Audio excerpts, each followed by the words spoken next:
fẹ́ apá kejì tí ó ń show lórí The Damilọ́lá Òní TV tí ó bọ̀ lọ́nà.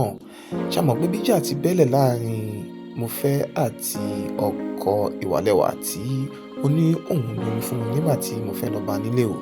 Lẹ́yìn tí Ọmọlára ti fi sílẹ̀ tó ti fìbínú kẹ́rù kúrò nílé, tó ti ń bá sọ wípé kí ló wà láàrin òun àti Ìwàlẹ́wà tí Mofẹ́ dẹ̀ ní kò sí kankan nínú ẹ̀.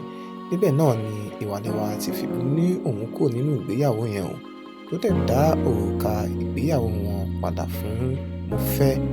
Níbí náà ni Ìwàlẹ́wà tí wá bá Mofẹ́ tó wá ń sọ fún wípé ìyàwó ẹ̀ kọ̀ ẹ́ sílẹ̀ kẹ̀, kí ló dé, kí ló fà á.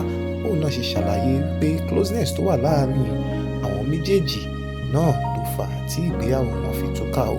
Ṣá dẹ̀ mọ̀ wípé Ìwàlẹ́wà ni Mofẹ́ kọ́kọ́ fẹ́ kó tó rí Ọmọlára, tí ò bá ṣe wípé àìsàn ọkàn tó ń dà láàmú tó fi fà á tí ó fi di wípé ó kọ̀ wedding wọn off. Àwọn méjèèjì ni ò bá jọ wà gẹ́gẹ́ bí tọkọtaya.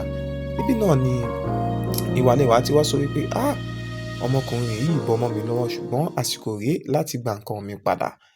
Náà ni Ọmọlára náà fi wá sọ wípé ṣebí kúkú ti ní òun fẹ́ gbà ẹ́ padà, kúkú lọ bá a.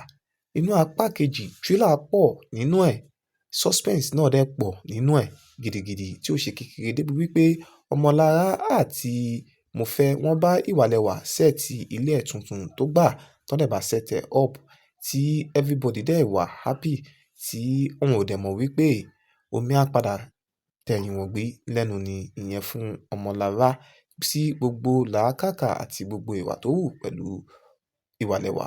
Báwo wá ni ó ṣe lọ o? Kí ló ṣẹlẹ̀ láàrin Ọmọlára, Ìwàlẹ́wà àti Mofẹ́? Ó wà nínú apá kejì.